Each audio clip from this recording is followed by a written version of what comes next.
Hello everyone, MFPallytime here. Welcome back to Black Desert Online. A lot of you have been asking if I'm going to continue making content for this game. And, well, quite frankly, over the past few weeks, there's been way too many stressors in my life to actually dedicate anything to a new series. But yes, I've been really enjoying my time in the game. And over the course of this video, I'm going to talk about what I've been doing, what I like about it, what I don't like about it, and show you some footage of it. So, I've just been making characters. A lot of my time has been spent in the character creation. You all know that I kind of enjoy that if you watched my zombie wizard video that I posted a little while ago. It is pretty cool what you could do with it. I went in and made a night elf ranger. I tried to make her look exactly like Tyrande and named her Whisperandru. So someone's gonna get a kick out of that someday when you see me walking through the forest shooting arrows at things. I have been dedicating a lot of my time to leveling. Last week, TGN Squadron had a Black Desert Online video planned, or a stream planned, where I was just going to play for like an hour and a half and talk to you guys about various things and show you what I've been doing in the game and how the guild is progressing. I'll get to that in just a moment. But unfortunately, it was canceled, and I didn't know it was canceled until the day of, so I spent my entire weekend leveling my berserker from level, I think, 15 to 50. I dedicated a lot of time to it. I learned a ton about the game.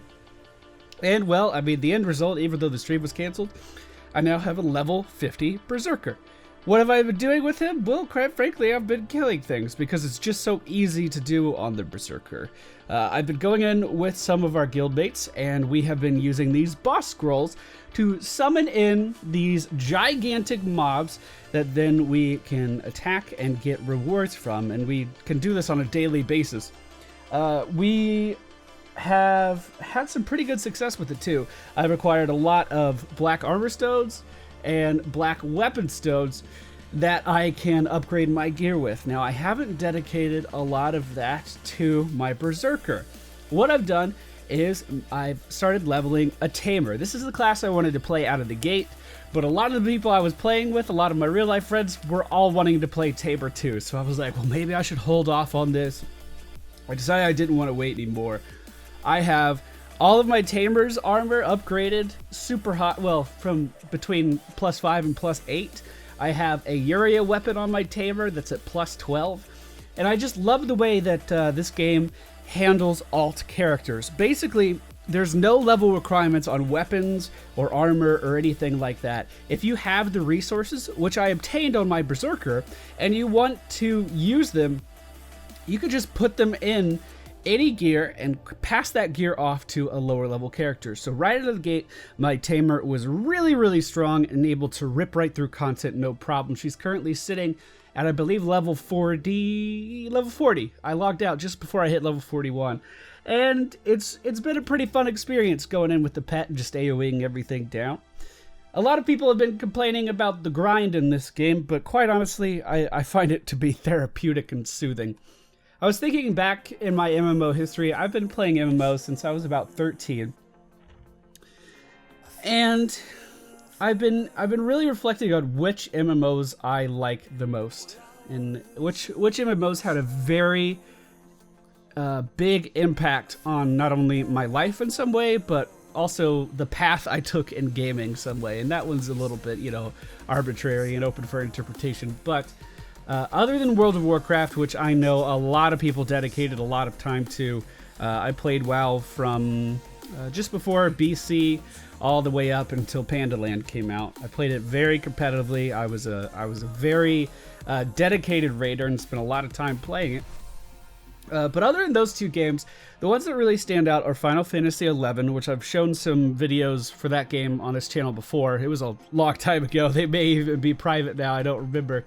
And EverQuest Online Adventures on the PS2. Now, both of these games, well, let's start with EverQuest Online Adventures. It was bad, but it was the first MMO I had ever played. It was my first step into the genre, and I can speak for most people. When you take that leap, and if you find yourself enjoying it, it's something you dedicate a lot of time to. You know, you can get lost in this other world, which was something I had never experienced before. And how you gained XP in EverQuest Online Adventures was just going out and killing things. I mean, it was nothing spectacular, but I did it. And I liked it, and I played it for a long time, probably 3 or 4 years. And as you know, if you can keep the attention span of a 13-year-old for that fucking long, you're doing something right. After I did leave that game, I moved on to Final Fantasy XI, which again was all about killing stuff to get XP. Your quests unveiled story, it progressed your character in other ways, it either gave you rep or fame or whatever it was called in that game, or items or spells or things like that. You didn't do quests to level your character, you went out and you got a group of friends to go out into the world to explore, to kill things to level your character. And while there has been a million MMOs, and WoW has definitely revolutionized the massively multiplayer online role-playing game market over the past few years, I've done a really good video on that on the TGN channel a while ago, by the way, about why WoW was so successful. Really made me sound smart. Maybe I'll put that in the video description if you guys want to see it. But other than World of Warcraft, which, you know, took the genre in a different vertical and made questing an integral part of leveling and story development an integral part of progressing your character, I look back and I see myself loving games that didn't do that. Black Desert Online is a game that has so much fucking content that I still have not seen a lot of it, and I've been playing pretty much since the Western release. I've been playing every single day. I have logged in every single day just to do something. Now, whether that is AFK fishing, whether that is talking to NPCs around the town, or going out and killing stuff, or doing boss scrolls with guildies, it's been a extremely engaging experience for me. And some people have been asking, PallyTime, are you being paid to say these things? First of all, if I was, according to the YouTube terms of service, I would have to tell you that this is a sponsored video. And I am here to tell you that this is not a sponsored video. In fact, I've given them a lot of money already in the Pearl Store just because I appreciate this game and everything it's doing right. Now, it's not perfect, and I'm not gonna dwell on the negatives, but there's a lot of just really stupid UI stuff that I kind of talked about in my first impressions, and it really bugs me a lot. There is also some other things that I can't think of off the top of my head. I'm going to make a list of things I don't like eventually and just read off of it, but just everything this game does right, it feels like the world is a main character, and I have yet to see all of the world, and I'm about to have 2 level 50 characters. If you think the grind is too hard, if you think the grind is too boring, switch up your class. Berserker was all about standing still and spinning.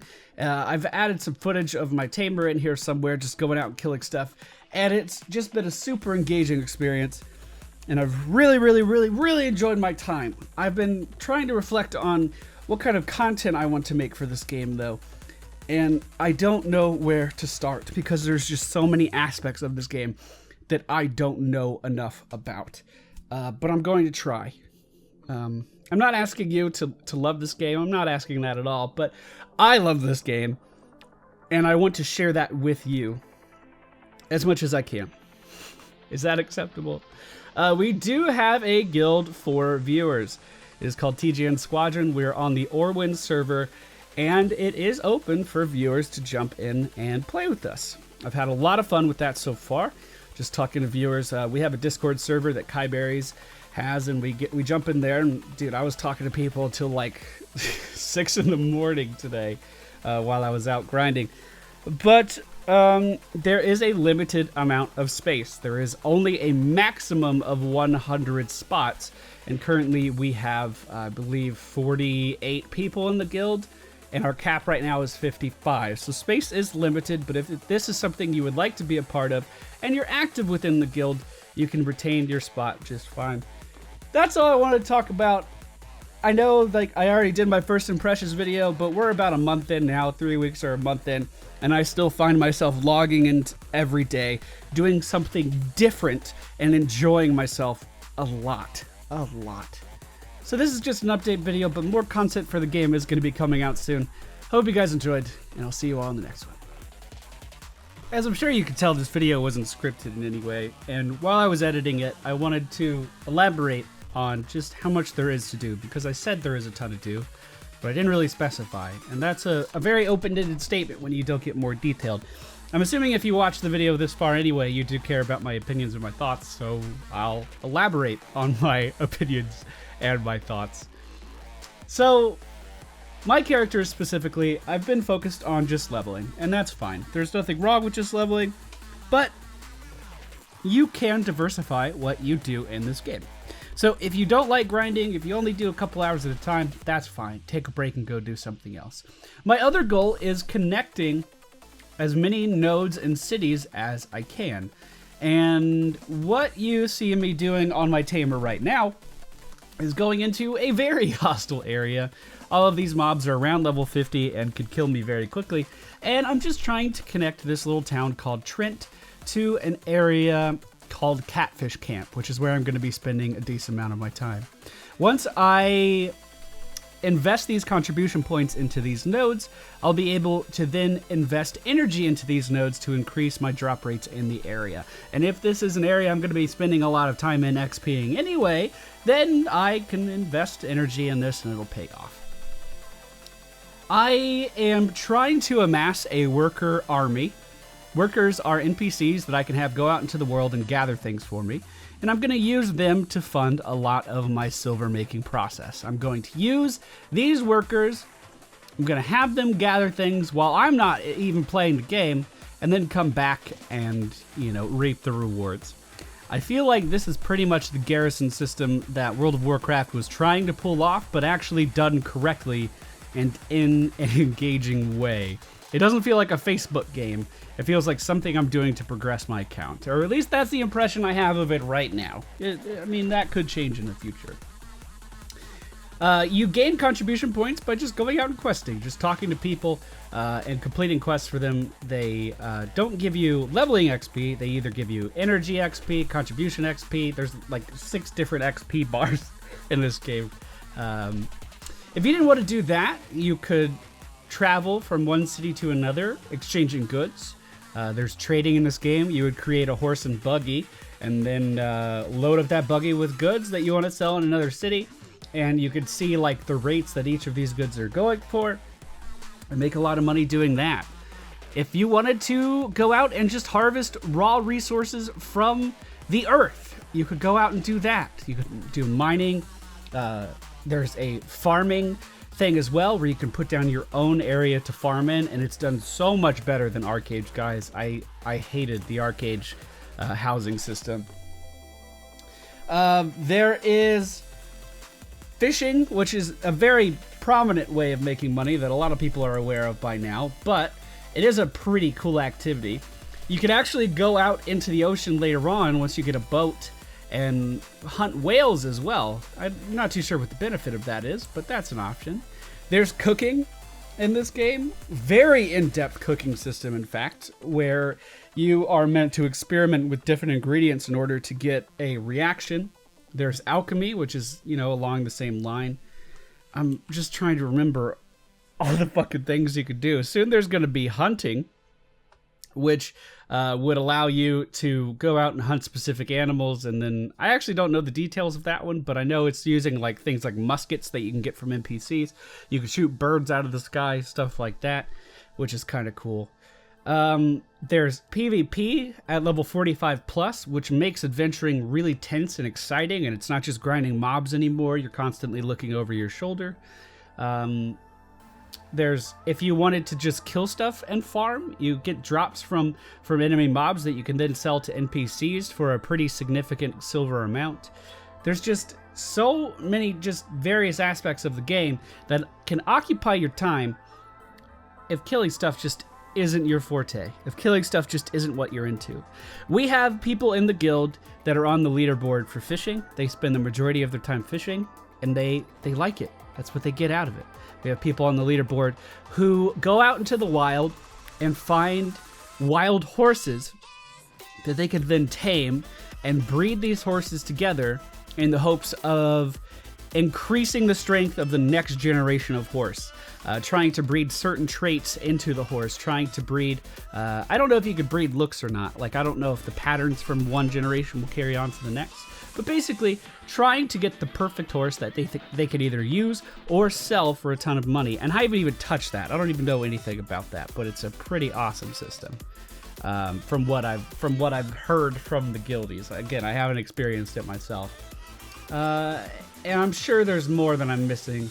There's the Amity minigame, which you can go up to NPCs, and if you increase your favor with them enough, they will then offer different things to you. For instance, the horse armor that you can see on my horse Anyang, I got that armor because I went up to the stable master and I sweet talked him for a few minutes until he wanted to sell me this better stuff in his store.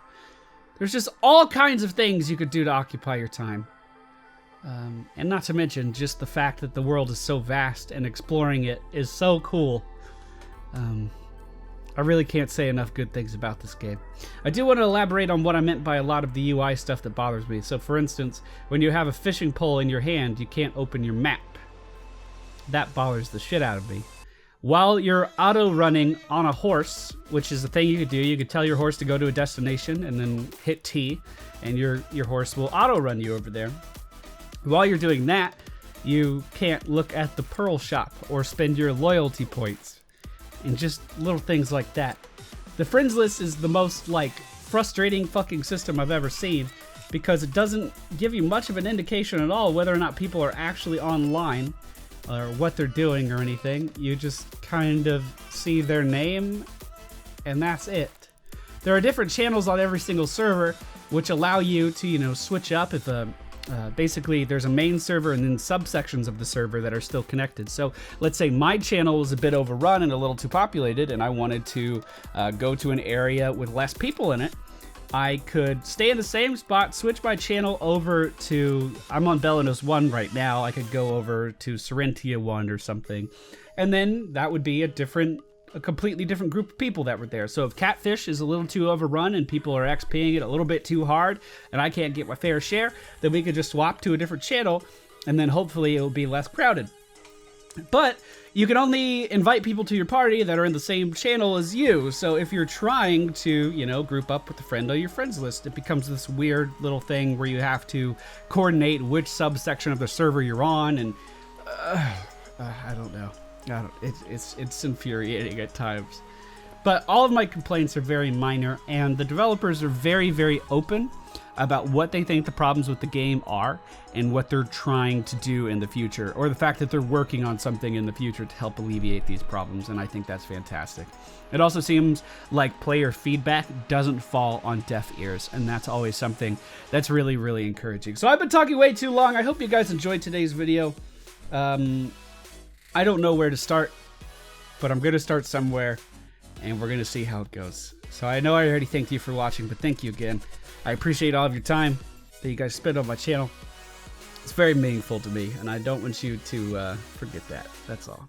So I will be back with more BDO coverage very soon. Thank you all for watching, and I'll see you all next time.